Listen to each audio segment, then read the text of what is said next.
புதுச்சேரியில் தனியார் மருத்துவக் கல்லூரியில் ஆளுநர் பங்கேற்கின்ற விழாவில் தேசிய கீதம் இசைக்கப்படுவதில் குளறுபடி ஏற்பட்டதால் சலசலப்பு ஏற்பட்டிருக்கிறது. இது தொடர்பான கூடுதல் விவரங்களோடு இணைக்கிறார் செய்தியாளர் இளவமுதன். விவரங்கள். நம்ம புதுச்சேரியின் அரியூர் பகுதியில் வெங்கடேஸ்வரா தனியார் மருத்துவக் கல்லூரி உள்ளது. இதன் 11வது பட்டமளிப்பு விழா இன்று நடைபெற்றது. இதில் சிறப்பு விருந்தினராக துணைநிலை ஆளுநர் கைலாஷ்நாதன் பங்கேற்றார். ஆளுநர் பங்கேற்றும் விழா என்றாலும், அரசு விழா என்றாலும், தனியார் விழா என்றாலும் சில புரோட்டோகால்களை பின்பற்ற வேண்டும். அதன் அடிப்படையில் முதலில் தேசிய கீதம் இசைக்கப்பட வேண்டும். அதனைத் தொடர்ந்து தமிழ் தாழ்வாழ்த்து பாட வேண்டும். ஆனால் இங்கு முதலில் தமிழ் தாழ்வாழ்த்து பாடப்பட்டது. இதனை விழாவில் மேடையில் இருந்தவர் சுட்டிக்காட்டிய உடனேயாக சில நொடிகளில் மாற்றப்பட்டு தேசிய கீதம் இசைக்கப்பட்டது. அதனைத் தொடர்ந்துதான் தமிழ் தாய் வாழ்த்தும் பாடப்பட்டது.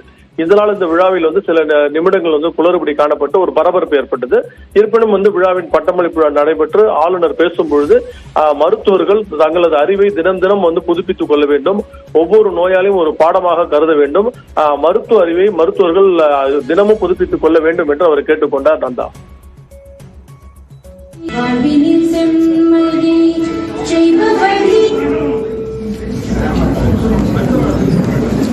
First national anthem, which will be followed by Tamil Thai Varthu. நன்றி இளவுதன் விவரங்களுக்கு.